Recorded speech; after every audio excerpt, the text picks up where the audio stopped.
Brinde seu sonho com excelência.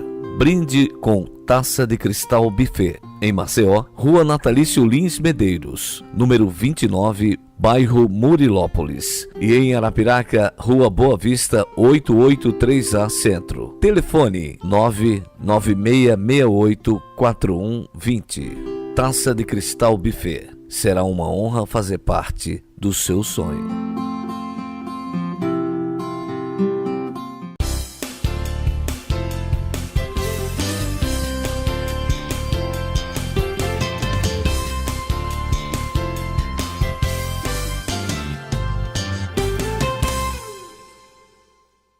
Alô, meus amigos, mais um bate-papo com o Geraldo Câmara e eu garanto a vocês que esse é um bate-papo bom. Porque é um bate-papo de um jornalista que, primeiro, eu aprecio profundamente desde que cheguei aqui há 20 anos atrás. E, por outro lado, é uma pessoa absolutamente competente, uma pessoa por dentro das coisas, que já foi secretário de comunicação, que sabe tudo sobre as questões históricas que envolveram essa cidade e esse estado. E a data 17 de julho deve dizer muito para muita gente, para você. Se você não está recordado o que é 17 de julho, 17 de julho é aquela famosa data da Assembleia e tal coisa, em que o governo Suruagi caiu por conta da... Bom, enfim, não sou eu que tenho que falar disso. Quem tem que falar disso é quem publica um livro agora chamado 17 de julho, meu querido amigo Joaldo Cavalcante. Tudo bem, Joaldo? Tudo bem, Geraldo. Como vai você? É uma alegria esse reencontro. Eu sempre gosto desse reencontro e sempre perguntando pelo Luquinha e pela Estela. Pois é, pergunte off e em on, como agora, não, com certeza. a sociedade saber. Não, que eu admiro desde que vocês deram a honra à sociedade de botar o Luquinha no mundo, né? Pois é. Não é não? Felicidade para a família. Que coisa boa. Mas me diga, Joaldo, 17 de julho, o que representou para você 17 de julho, ao ponto de você publicar agora um livro que você vai lançar na próxima segunda-feira? Olha, o curioso é que 17 de julho de 1997 representou para mim, assim, um momento muito especial da vida alagoana. Não tenha dúvida. Da vida como profissional. E eu percebi, coletando as informações, gravando os personagens, foram mais de 15 horas de gravação para a gente reconstituir jornalisticamente essa história, a gente percebe que representou muito especialmente para muita gente dessa cidade. Não tenho dúvida. Que esteve direto ou indiretamente envolvido ou que acompanhou. Eu chegava muitas vezes para conversar com um personagem que queria colher um depoimento, e a pessoa estava na sua rotina, com aquele estresse diário natural ao ser humano, na vida moderna. Claro. E aí eu digo, olha, o assunto é esse. Mas daqui a pouco essa pessoa estava em pé e dizia, olha, eu estava em tal lugar e aconteceu isso. E eu cheguei à conclusão de que se passaram 20 anos, mas parece que foi ontem. É sensacional isso, não é? É impressionante, né? É uma história viva. Exatamente. Mas por que, Geraldo? Porque 17 de julho, primeiro, é um fato na história brasileira, de maior significado entre as unidades federativas. Não há um estado do Brasil que registre um fato com a tamanha magnitude e gravidade que representou aquele 17 de julho. Onde é que você coloca o seu dedo para dizer, aqui foi o ponto nevrálgico da história? Uma sucessão de acontecimentos. Muito bem. Levaram à exaustão. Claro. Né? Se em 1957, portanto, 40 anos antes de 17 de julho de 97, o Poder Legislativo foi palco de um tiroteio. Perfeito. Né, que levou à morte do deputado Humberto Mendes. Isso. 17 de julho foi uma sucessão de fatos que envolveram N representações da sociedade e, sobretudo, dos servidores civis e militares. E aí tem algo inédito, porque houve a união do movimento dos servidores civis com os servidores militares. E olha que os militares, naquele momento, havia assim uma grande movimentação no país. Estado de Minas Gerais em alerta, mas os servidores e os militares também buscando reposição salarial, muito bem, reajuste. Aqui não. Nós, quando chegamos em 17 de julho, havia, em média, 9 meses de salário atrasado. Perfeitamente. Quer dizer, imagina a capilaridade, o que representava o conjunto dos servidores do Estado, junto às suas famílias, junto à sociedade, uma repercussão imensa. Ou era uma família, ou era um primo, um parente, que vivia Cada um tinha uma esse história. drama Exatamente. do seu ente, sem Exatamente. receber salário, com família para criar, enfim, essa coisa toda. Foi de uma gravidade imensa. E o movimento foi sendo construído. É difícil apontar, como você me pediu, um fato. Quer dizer, das primeiras reuniões, a união dos movimentos, a decisão da OAB de apresentar um pedido de impeachment, Isso. a CPI dos precatórios da emissão dos títulos públicos, até a chamada Marcha Silenciosa, que aconteceu 48 horas antes do 17 de julho. Aliás, 48 horas antes, nós estávamos no cemitério Parque das Flores sepultando Freitas Neto. Perfeitamente. Freitas Neto, Perfeitamente. que no dia 11 passado, Fez 20 anos 20 agora anos da de morte sua dele. morte em Exatamente. Cuba, um acidente aéreo. Exatamente. Então, 48 horas antes, nós estávamos sepultando. Eu estou falando aqui de momentos e de fatos que passam com certeza na lembrança de seus telespectadores e Claro. que estão num livro contado com a peculiaridade de uma reconstituição jornalística. Você, inclusive, esse é um fator interessante naquilo que você pratica como escritor, que é dar margem ao jornalista. Você sempre deu margem ao jornalista nos seus escritos. Você faz do seu livro vamos dizer assim, uma rememoração das atitudes jornalísticas, não é isso? E tem vários jornalistas que emitiram opinião, exatamente. estão no livro. Exatamente, Estão no livro. exatamente. Quer dizer, eles dão uma sustentação, um testemunho importante. E veja que foi um desafio construir essa história, porque há 160 personagens vivos citados. 160. 160 personagens vivos citados. Muito bem. Entre vivos e mortos, há 200 pessoas citadas nesse Agora, livro. há um personagem morto nessa história, que eu diria que foi o personagem principal da história, que ele conseguiu alguma coisa de notável, que foi o Divaldo Suruagi, né? Porque houve o espetáculo, ele foi o pivô da história, querendo ou não querendo, não é? Acabou dando no que deu no 17 de julho, mas ele se tornou uma pessoa que ficou carismática e amada durante todo o tempo até a sua morte. Concorda com isso? Foi um líder político, incontestável. Né? Chegou a ser imbatível nas urnas. Exato. Recordista de votos. Isso. Né? Chegou a ter mais de 80% dos votos válidos nas eleições de 1994. Isso. Quer dizer, da glória ao ocaso. Aconteceu isso, verdade. né? E eu tentei, inclusive, ouvi-lo. Eu cheguei a ter contato com ele frequentava muito já nesse período final da vida dele o shopping Maceió. É verdade, ele frequentava, vivia lá, exatamente. Ele tomava o seu café e circulava e conversava com as pessoas. Eu digo, governador, escreva suas memórias nas conversas amistosas que nós tínhamos. E eu revelei o desejo de colher um depoimento. Infelizmente, os acontecimentos não permitiram. Você não conseguiu o depoimento Não consegui, mas há um capítulo reservado para os pontos de vista dele, porque recebi um material da família e há um livro publicado, As Ilusões do Poder. Nesse livro há um capítulo chamado Estovo, que ele retrata exatamente as agruras daquele período de 1997. Você acha que uma personalidade decente, porque me parece que a impressão que eu tenho do Divaldo Suruagi, eu cheguei aqui há 20 anos atrás, um mês e pouco depois, eu cheguei no dia 28 de agosto de 97, ou seja, um mês e pouco depois do 17 de julho. Então, eu não posso falar muito do passado, a não ser dos estudos que a gente faz. Mas me parece que o Divaldo Suruagi era uma figura decente. E não belicosa, quer não dizer, belicosa. Uma pessoa que tem uma visão de relacionamento tolerante. Não é? Né? Agora, uma visão comum entre os entrevistados. A licenciosidade, quer dizer, ele que havia já governado o Estado por 2 vezes, uma inclusive por eleições indiretas do período do autoritarismo e outra pela vitória que ele obteve em 1982. Chegou ao poder pela 3ª vez e a visão que a gente tem e a conclusão é de que ele não conseguiu fazer uma leitura correta daquela conjuntura, inclusive, nacional. Muito bem. Que precisava fazer reformas, que precisava tomar medidas, que precisava governar diferente das épocas anteriores. Eu vou tentar fazer uma comparação para ver qual é a sua resposta em relação a isso. Eu fui muito amigo de um grande governador na Paraíba, que você deve ter conhecido, o Ronaldo Cunha Lima, que é pai Sim. do hoje vice-presidente do Senado, Cássio Cunha Lima. Sim, sim. E aí o Cássio foi governador também. E as pessoas diziam o seguinte, a grande diferença entre o Ronaldo e o Cássio é que o Ronaldo não sabia dizer não. E o Cássio sempre soube dizer não. Divaldo Suragi não sabia dizer não?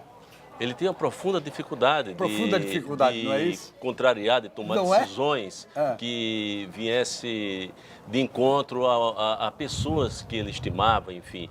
E no governo é difícil você adotar medidas e sem contrariar interesses. É verdade. Né? Então, é verdade. não dava para ser unanimidade naquela conjuntura. Muito bem. Que já vinha complicada a conjuntura do Estado. Claro. Mas claro. era preciso ele fazer. Se ele recebeu uma complicação, ele terminou gerando outras.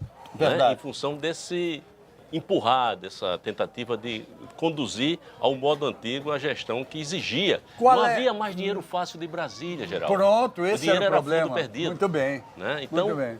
a conjuntura não era favorável. Qual é a diferença que você faz entre o Divaldo Suragi, estamos dentro do 17 de julho ainda, né? Certo. O Divaldo Suragi, que era o governador nomeado, e depois o governador por 2 vezes eleito. Qual era a diferença? Eu não vivia efetivamente, até por uma questão de idade, Claro, o primeiro governo dele e tal, governo. né? Mas era outra conjuntura Outra nacional. coisa. Quer dizer, o governador nomeado, assim como os prefeitos das capitais naquele período, o governo central, que vivia com outra situação de caixa, né? Era o período até do crescimento do bolo, de Delfim Neto. Exatamente.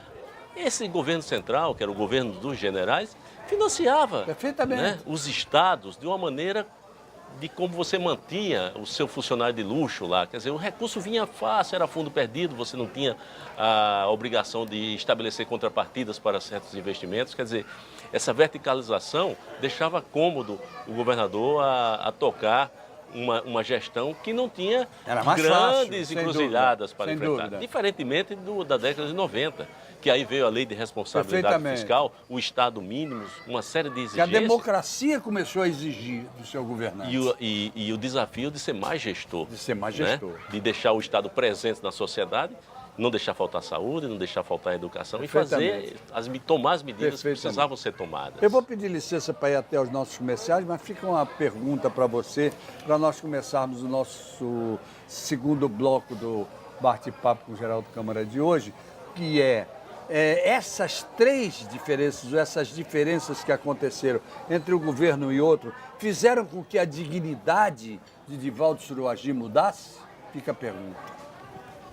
Vamos lá, gente. Lembrando a vocês do Lyre Steel Frame, que vocês já sabem. Por favor, Júnior, bota o telefone do Eurico aqui embaixo, que é para ele explicar a vocês todos o que é o Lyre Steel Frame, que é essa nova maneira de construir através da estrutura de aço leve, e que ajuda demais o serviço público e o serviço privado.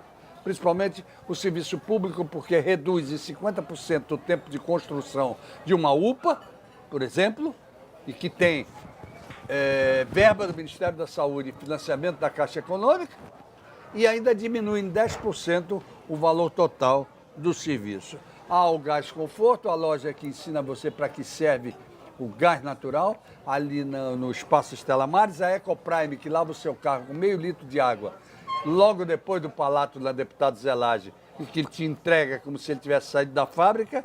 O buffet Taça de Cristal, agora em novo endereço da sua sede, na rua principal de Murilópolis, 542, Muro Marrom.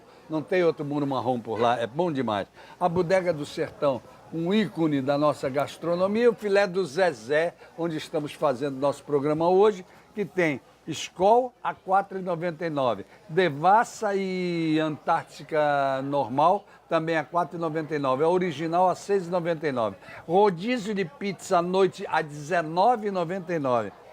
Nos feriados, sextas e sábados, R$ 22,90. Uma besteira a diferença. E aos sábados, a feijoada a R$ 17,90. Voltamos já.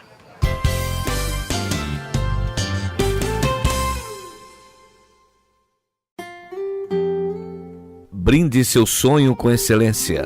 Brinde com Taça de Cristal Buffet, em Maceió, Rua Natalício Lins Medeiros, número 29, bairro Murilópolis. E em Arapiraca, Rua Boa Vista, 883A Centro. Telefone 996684120. Taça de Cristal Buffet. Será uma honra fazer parte do seu sonho.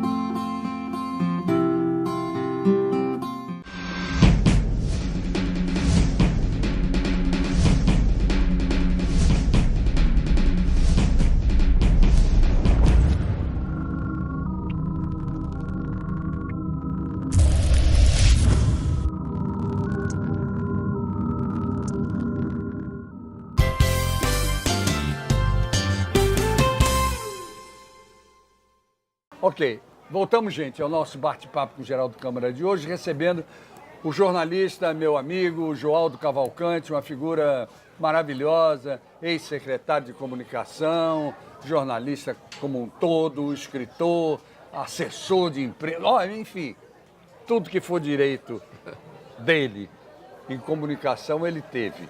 Então, ficou com uma pergunta no ar para me responder, ainda a respeito do livro, sobre Divaldo Suragi. É porque nós somos especialistas em generalidade. Em generalidade, não é, Joaldo? Divaga em diversas frentes. Exatamente, vamos em frente. Então, me diga. Olha, o Divaldo, ele conseguiu navegar na política alagoana de forma suprema. Quer dizer, ele comandou o processo por muitos anos. Verdade. Né? Fez um nome. Chegou um tempo em que era bem claro isso, até uma filosofia quase. Governar é dar emprego. Né? E era uma conjuntura que se vivia. Quer dizer, de repente ele ele vai para a antítese. Era preciso mudar completamente. Perfeito. Né? Quando ele chegou nesse processo do licenciamento, teve que se licenciar ali, da licença em 17 de julho, ele se licenciou, ele não foi empichado, não houve impeachment. Exatamente. Havia um pedido para examinar a admissibilidade ou não naquele dia. Perfeito. Ele se licenciou e foi uma decisão correta que ele tomou, que até os companheiros mais próximos do grupo queriam que ele tomasse até antes. Né? Mas a licença deu uma pacificada, mas foi sem volta, porque quando chegou em novembro daquele ano, ele renunciou. Exatamente, né? Exatamente. Ele faleceu muito tempo depois, alguns anos depois, convencido de que foi vítima de incompreensão, né? Foi vítima de deslealdade, ele foi vítima do apoio do governo federal. Quer dizer, aquilo amargurou muito ele. Os escritos que ele deixou, ele sempre falava da folha de serviços prestados como governador. Perfeitamente. Né? Ele sempre se anteparava nessa... Ou seja, ele tinha boa intenção. A verdade é essa. E ele se sentiu injustiçado. Quando ele foi às urnas para deputado estadual e teve uma votação muito pequena, muito aquém do que ele imaginava que teria, ali tem a impressão que caiu efetivamente a ficha. Né? Não diria que isso mexeu com a dignidade pessoal, porque nunca vi ninguém acusá-lo pessoalmente de que fosse e tivesse sido completado dessa forma ou daquela outra. Né? Mesmo porque ele deixava isso bem claro, como era a vida dele. Mas do ponto de vista político, foi um terremoto. Não tenha dúvida. No currículo dele. Não tenha dúvida. Sem dúvida. Bom, o seu livro tem 16 capítulos, né? São 16 capítulos. E não são 16 capítulos sobre o 17 de julho. Essa é a história, o esteio central. Né? Nessa reconstituição, muito bem, fomos intercalando, daí porque o título 17 de julho, a gameleira, as lembranças e a história decidida bala. Muito bem. Né? Há capítulos que tratam de temas que eu convivi, ou como presidente do Sindicato de Jornalistas, que eu fui por 2 gestões, isso, ou testemunhei fatos, episódios, alguns inclusive bastante pitorescos, outros jocosos. Por exemplo, vamos lá, vamos a eles. Olha, não, eu quero que todo mundo leia o livro, mas vamos abrir algumas coisinhas assim. A história do 17 de julho mesmo, né? No próprio Poder Legislativo, houve uma que não é inédita, mas que ficou marcada. E a gente, ao estilo do relato a gente termina entrando e sustentando com relatos e testemunhas de pessoas como o ex-líder do governo, então líder do governo Suruagi Imano, o então deputado Washington Luiz, que prestou também um depoimento a nós, e ele se refere a uma figura que, com conhecimentos circenses, tentou descer por Tereza, no fundo da Assembleia Legislativa, naquele momento de tensão e tiroteio. Certo, né? certo. Então, isso é... Faz Como parte. se imaginava que era um folclore, Muito na bem. verdade constatamos e no livro está identificado e relatado de quem se trata exatamente o Com personagem. certeza. Então você aproveitou para dançar sobre vários aspectos da sua vida como jornalista Isso, também. coisas que eu vivi e que eu achei interessante compartilhar. E aí intercala em alguns momentos, daí as lembranças, né? Já que a gameleira é exatamente a árvore em que eu fui me abrigar na hora do tiroteio. Né? A prefeita foi levada para o centro da praça e protegida, e as pessoas procuraram abrigo. Exatamente. Na hora do tiroteio, você se deita, Claro, né? Para depois saber o que vai fazer. claro. E naquele momento, depois é fácil você dizer, foi tiro de festim. Houve muito tiro de real para cima, Perfeito, porque havia muita gente armada Perfeito. com bala real. perfeito. Só que os recrutas do Exército, e aquelas imagens não me saem da memória, eram recrutas, inclusive vindos de Caruaru, olhares assustados. Meninos que estavam prestando serviço militar e que foram Começando. colocados naquele conflito urbano sem o menor preparo, com um fuzil à mão e uma baioneta, e diante de um conflito daquela magnitude. Eu não posso deixar que esse programa não pergunte a você, principalmente porque eu considero você um jornalista historiador. Tudo que você tem feito, que você tem escrito para que o público, de um modo geral, tenha acesso, ele tem um fundo de história. Então você faz um trabalho muito bonito sobre isso. Então eu não posso deixar que esse jornalista não me dê uma noção do que está vendo de Brasil hoje. O mais lamentável de tudo isso, né, de tudo isso que está acontecendo, uma leitura assim geral, é depois de nós passarmos esses anos todos de conquista e construção do processo da democracia, né, verificar um sentimento assim geral na sociedade de que na política tudo é igual. E isso é o que há de mais... E que nada se conquistou. Porque quando você diz tudo não presta, é tudo igual, isso só favorece a quem não presta. Não tenha dúvida. E isso é que eu acho que é mais ruim, o que aflora Perfeito. nessa crise toda. Perfeito. Né? Isso é muito ruim. É importante que a sociedade tenha lições e aprenda com os momentos de dificuldade e daí descobrir novos caminhos. É verdade. Construir soluções. Até que ponto né? você acha que nós vivemos uma crise real? A crise é política, profundamente política. A crise é econômica, porque se não fosse econômica, os números também... E aqui eu não me contamino com o frenesi de mercado. Claro. Né? Claro. O mau humor do dólar. Não. Né? Pode até ter chantagem aí no meio, né? De jogar certas informações Isso. em momentos oportunos para tentar chantagear. Isso. Mas isso não me contamina. Agora, os números são reais. O desemprego é Com real. certeza. Né? Quer dizer, Pode até estar o havendo país... uma recuperação por conta do Meirelles, mas até que ponto? Mas a recuperação ela não se notabiliza e ela não sai do atoleiro porque a desconfiança da sociedade É e muito grande. do setor produtivo, porque quem gera emprego é o setor produtivo, Muito grande. já que o Estado não está induzindo o processo de desenvolvimento pela desconfiança. Mas o jornalista que viveu momentos históricos, e você está provando com esse livro agora, que viveu e viveu vários, e não só viveu momentos históricos, como você viveu momentos de poder, ou do poder, como é que você vislumbra essa... Por exemplo, digamos que o presidente Temer saia. Nós vamos ter 4 presidentes em 1 ano e meio. Isso é ou não é um gerador de uma grande crise? Guardando as proporções completamente enormes, gigantescas, Maceió viveu algo semelhante no final dos anos 80 para o começo dos anos 90. Houve uma sucessão de prefeitos tampões em Maceió verdade. que gerou um processo de estagnação da máquina, de desconfiança. Terrível, não é? Terrível. Então, Isso aí é muito ruim, nós chegarmos num processo Claro, sucessório, claro. né, máximo da democracia, que é a eleição presidencial de 2018, com esse quadro, um quadro de...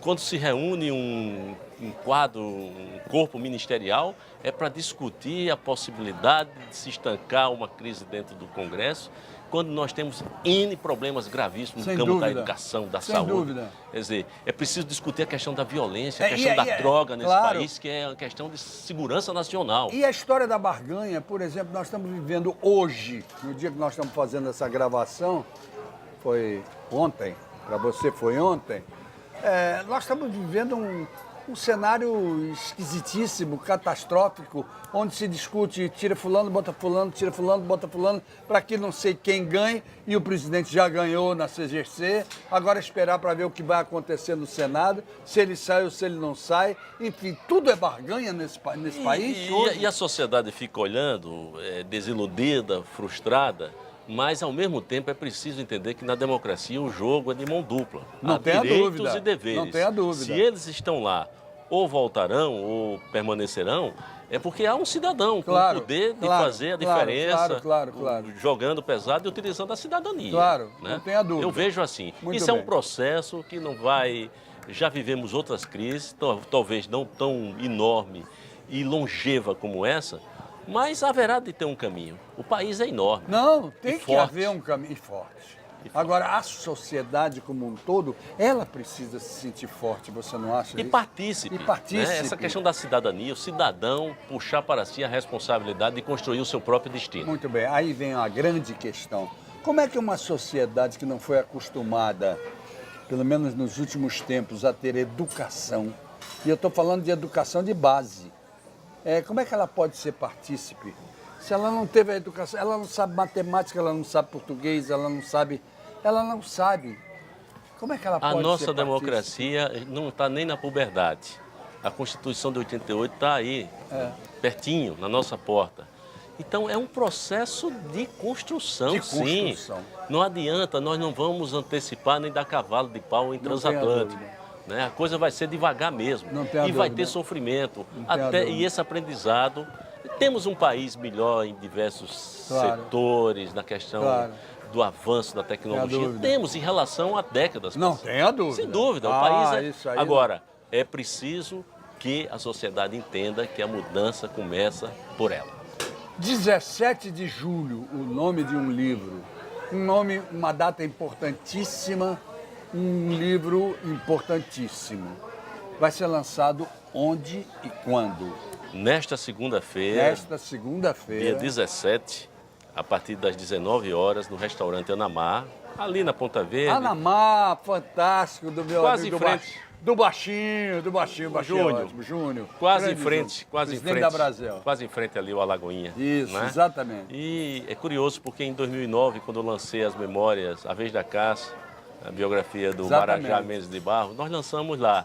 E quem me ajudou, inclusive, a posicionar a mesa, o local ideal, e ele foi muito sensível a isso, foi o Guilherme, irmão do Júnior. Perfeito. Que infelizmente não está mais entre nós. É verdade, mas o Júnior é uma grande figura, o Anamar é uma das melhores comidas que nós temos aqui, e eu acho que você vai fazer um grande lançamento segunda-feira, dia 17, né?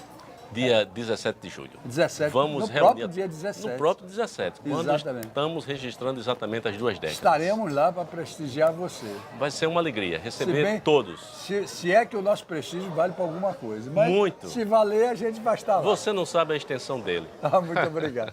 Olha, um beijo no Luca, um beijo na Estela, um grande abraço para você. Olha aí, Luquinha, tá vendo? Tá vendo, Luquinha? Para você, viu? E que você tenha cada vez mais sucesso, porque você sabe escolher as coisas que você escreve. Não escreve aleatoriamente. Vou escrever mais um livro. Não, não é assim. Geraldo, só para concluir, se esse livro servir como fonte de consulta para as novas gerações, como elemento de pesquisa, para mim, já estou muito satisfeito em ajudar a perenizar algo muito presente na história recente do Estado. Sem dúvida no servirá. ano dos 200 anos de Alagoas. Exatamente, né? sem dúvida servirá. É isso aí. Bom demais receber. Muito obrigado. Nada, um abraço. Que isso. Um abraço a vocês também que estiveram conosco até agora, até amanhã, se Deus quiser, com mais um bate-papo com o Geraldo Câmara. Ele mandou dizer que quer, viu, gente? Quando ele manda dizer, ele que manda, o encontro está marcado. Obrigado, gente.